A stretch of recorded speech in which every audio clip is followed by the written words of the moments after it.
il y a beaucoup qui se réclament des nationalistes togolais tout en ayant trahi leur mémoire. Ce n'est pas autre chose. C'était comme si hier, eh bien, ceux qui avaient dirigé la lutte pour l'indépendance nationale s'étaient ralliés au pouvoir colonial et finalement on aurait dit, bon, pour peu qu'on nous trouve quelques postes dans un gouvernement de pacotille, pour peu qu'on nous trouve quelques sièges dans une assemblée, pour peu que de temps en temps on nous appelle pour nous glisser quelques enveloppes sur la table, bon, le pouvoir colonial peut rester en place, il n'y a pas de problème. Bon, c'est la situation dans laquelle malheureusement nous sommes aujourd'hui. Puisque, dans un premier temps, il y a eu ce mouvement incarné par Jésus-Christ Olympio, en qui le peuple togolais a placé beaucoup d'espoir, puisqu'il voyait, comme lui-même l'a dit, la continuité du fils biologique et historique, incarnant la continuité du combat de son père. Mais on a vu que cela a fini par tourner court, puisque au mois de mai 2010, ça a été la signature de l'accord, que vous savez, au domicile même, sacrilège, au domicile même de Sylvanus Olympio, cet accord qui a fait que il a envoyé ces gens participer au gouvernement du fils de l'assassin. Bien. Bon, aujourd'hui, d'autres continuent à se revendiquer de la continuité de la blodée et tout. Mais la politique qu'il développe aujourd'hui est une politique d'accompagnement des assassins du peuple togolais. Encore. Est-ce que c'est ça ce que les nationalistes avaient fait ? Vous me permettrez d'en douter. Et donc, pour ma part, aujourd'hui, au regard de l'évolution de la situation de notre pays, moi je pense que beaucoup de ceux qui parlent au nom des nationalistes ne le font que de manière purement formelle. Et pour ma part, ils sont disqualifiés aujourd'hui pour véritablement, valablement représenter la continuité du nationalisme togolais. Alors, donc l'élan s'est éteint ? L'élan ne s'est pas éteint, au contraire, il est plus vivace que jamais.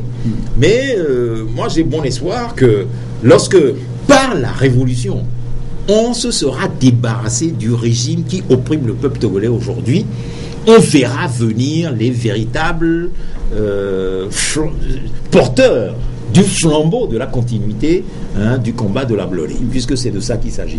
L'indépendance véritable du Togo, qui bien évidemment aujourd'hui prendra un autre contenu, puisqu'il ne s'agira plus de mener un combat contre une domination coloniale directe, mais sous d'autres formes aussi pernicieuses, néocoloniales de domination, qui est le combat d'actualité, et qui porte sur la nécessité d'un combat pour la rupture avec l'impérialisme, la reconquête de nos richesses nationales, leur administration au profit de tous les citoyens dans une répartition équitable qui permette à chacun de jouir des fruits de nos richesses. Bon, c'est dans cette voie-là qu'il me semble que les luttes à venir devront s'orienter. C'est ça. Oui, mais vous avez parlé de Jésus-Christ Olympio qui a fait cet accord et tant qu'il le disqualifie, n'est-ce pas, de cet héritage. Mais il y a l'ANC aujourd'hui qui revendique justement cet héritage. Mais c'est d'eux que je parlais, en second lieu. Oui. En disant que ceux qui accompagnent le régime dans cette politique de négation des droits des citoyens togolais, eux également sont disqualifiés. Vous trouvez qu'ils les accompagnent ? Ils accompagnent totalement. De quelle façon ? De quelle façon ? Mais vous voyez comment s'est passée l'élection présidentielle. Dans l'opposition. Regardez comment s'est passée l'élection présidentielle du 25 avril 2015. Sur la base d'un fichier électoral truqué, où on savait manifestement qu'on allait à des élections pour les perdre et permettre à Faure Gnassingbé de rester au pouvoir. Et je vous dirais même plus que ça. Bon, vous savez, l'année dernière, nous avons mené le combat autour d'une pétition pour le retour à la Constitution de 1992. Il y a ce débat aussi qui est toujours d'actualité. Absolument. Oui. Mais ceux qui se sont le plus opposés à ce combat, ce sont malheureusement nos camarades de l'ANC. Et je vous indiquerai quelque chose qui ne trompe pas, c'est que un peu plus d'un an avant l'élection présidentielle du 25 avril 2015, le secrétaire chargé le secrétaire à la communication de l'ANC, chez votre consoeur de Radio Canal FM, indiquait que l'année suivante, je parle d'un débat qui avait lieu un an avant, l'année suivante, Jean-Pierre Fabre aurait à rencontrer Faure Gnassingbé à l'élection présidentielle, aurait à le contredire, etc. Mais ça veut dire que le choix a été fait pour l'ANC d'aller à une élection dans n'importe quelle condition. Or, à l'époque, nous battions pour qu'on ne donne pas de troisième mandat à Faure Gnassingbé. Et au final, ce qui s'est passé au mois d'avril 2015, c'est que ces élections se sont passées dans des conditions où littéralement on a donné cadeau un troisième mandat à Faure Gnassingbé. C'est ça la réalité de la situation. Donc vous étiez de ceux qui ont prôné le boycott, n'est-ce pas, de cette Mais bien évidemment, puisqu'il s'agissait d'une mascarade électorale dans laquelle le peuple togolais n'avait rien à voir. Et vous savez que dans la situation du Togo, depuis 2013, nous sommes confrontés à la constante d'un mouvement profond de boycott des élections par les populations. Ce n'est pas parce que nous appelons les populations à boycotter qu'elles boycottent, mais tout simplement parce qu'elles se rendent compte que depuis 25 ans que notre lutte démocratique se mène, eh bien, les leaders opposants, entre guillemets, mais les entraînent dans des marchés de dupes où, en fait, parce que, vous savez, nos populations, elles sont analphabètes, ce sont des paysans, elles vivent dans des conditions difficiles, mais elles n'en réfléchissent pas moins. Et elles ont fini par comprendre que ces leaders-là, mais finalement, ne s'occupent que de leurs propres intérêts et les ignorent totalement. Et donc, les populations ont compris que, en fin de compte, pour ces responsables-là, le maintien du régime RPT vaut mieux que de s'en débarrasser. Et c'est pour cette raison que le boycott est aussi massif, comme on le voit depuis toutes ces élections-là, depuis toutes ces échéances électorales. C'est ça. Donc, il faut enregistrer ce mouvement qui est positif et voir comment maintenant le traduire de manière pratique sur le terrain de la lutte, de manière à opérer ce qui doit s'appeler le basculement, c'est-à-dire tourner la page de ce régime sombre qui nous opprime depuis maintenant 50 ans. Voilà. Alors, c'est une petite tiration, mais très rapidement, c'est un peu de faire une transition. La question de réforme continue toujours de diviser et on ne voit pas encore le bout du tunnel. Comment viendra le déclic? Alors, comment relancer justement ces réformes? Parce que faut-il attendre encore les prochaines échéances électorales pour en parler? Parce qu'on a comme impression que les partis politiques n'en font pas trop cas ces derniers temps. Vous voulez que je vous dise la vérité? Beaucoup de partis parlent de réforme, mais en réalité, ils ne veulent pas qu'il y ait de réforme. C'est la triste réalité de la situation togolaise. Ils ne veulent pas qu'il y ait de réforme. Comment êtes-vous sûr? Mais je vous ai parlé tout à l'heure de mon expérience, ou de notre expérience lorsque nous avons combattu pour le retour à la Constitution de 1992, parce que pour nous, la seule véritable réforme qui puisse être faite, c'est une réforme qui rétablit sur pied notre Constitution et qui l'expulse de toutes les scories qu'on y a mises. Eh bien, certains ont préféré que non. Que les choses se maintiennent en place, qu'on aille à des élections, qu'on donne un troisième mandat à Faure Gnassingbé, etc. Mais ces gens-là, jusqu'aujourd'hui, je ne suis pas arrivé à voir au juste le contenu qu'ils mettent à la question des réformes.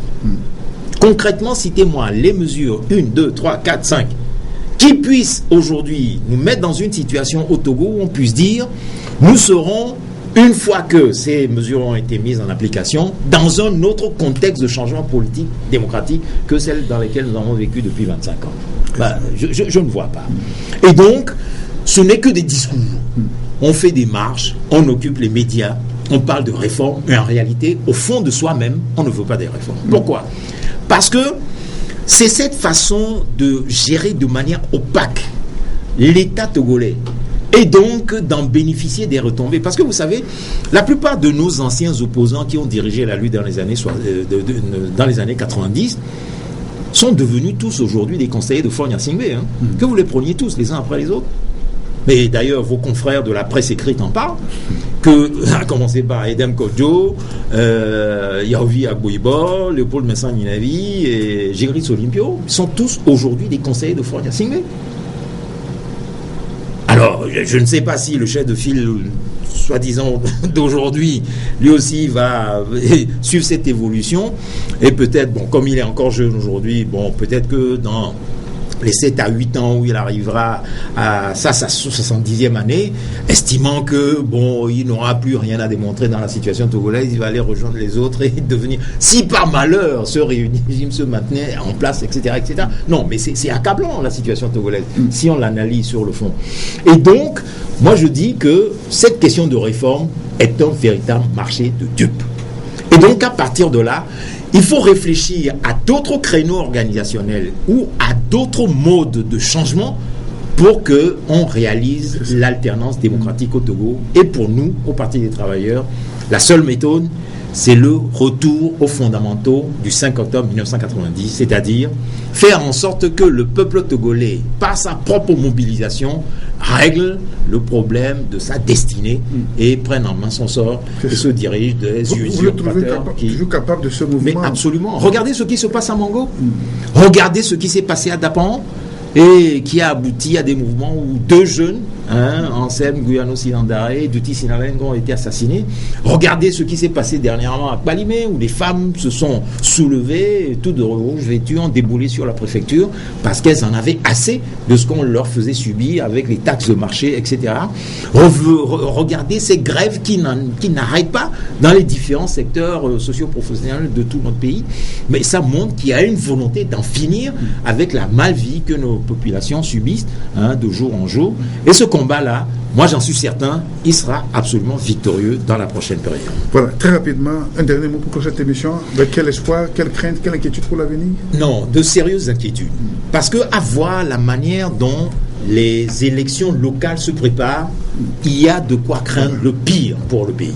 Puisque, véritablement, on a comme l'impression que le régime qui est en place a pour orientation de faire une mainmise ethnico-régionaliste sur le pays, avec cette manière d'organiser des découpages de nouvelles préfectures et de circonscriptions électorales, donc par conséquent, qui viserait à asseoir la domination d'un clan ethnique, le même, qui contrôle l'armée togolaise, qui contrôle le pouvoir politique, etc., sur les institutions de notre pays.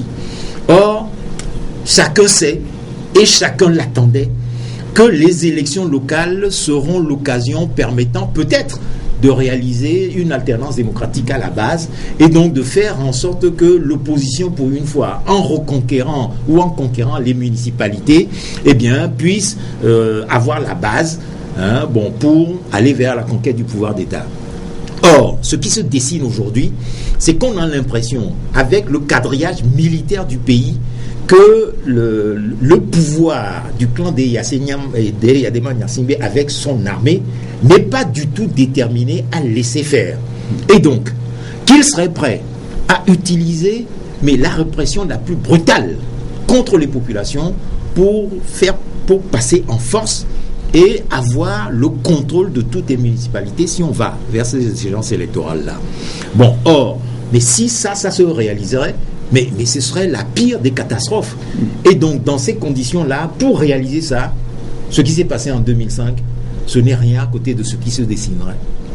S'ils arrivaient à réaliser ce projet funeste, tout ce que nous avons vu, les massacres de la lagune de Baie, etc., et tout ça, ne serait rien à côté de ce qui nous attend devant, dans un contexte international où la violence avec les assassinats, les crimes, les massacres de masse, regardez ce qui se passe en Syrie, regardez ce qui se passe dans beaucoup de pays d'Afrique, au Burundi, etc.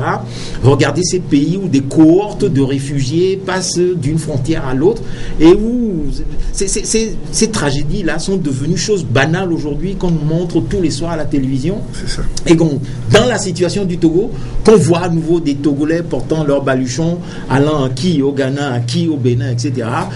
Ça va secouer l'opinion internationale pendant un mois, comme le disait Yadema à l'époque, de son vivant, mais après, tout le monde va s'écraser, etc. Donc, il revient au peuple togolais de faire œuvre de discernement et de sagacité pour se prendre en charge et montrer et comprendre qu'il y a un véritable péril qui le menace à l'avenir et donc de commencer à réfléchir aux voies et moyens de s'auto-préserver pour éviter le pire dans la prochaine situation dans laquelle nous sommes. Tout à fait. Merci beaucoup, Khodame Kambi, pour cet entretien. Ensuite, la réflexion se poursuit pour trouver justement ces voies et modes de situation. Et exceptionnellement, on va clôturer cette émission par ce générique en hommage à sa perte de l'indépendance de notre pays. Merci, amis téléspectateurs. C'est la fin de ce numéro. On se retrouve samedi prochain pour deux réflexions. Au revoir et à très vite.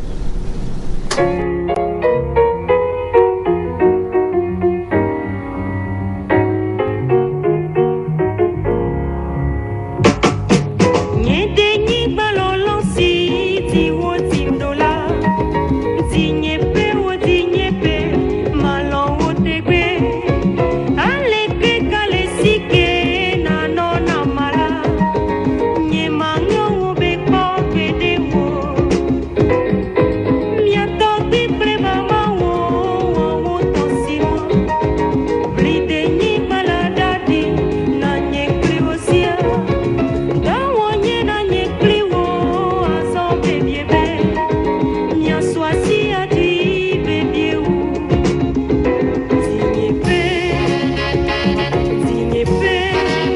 Merci.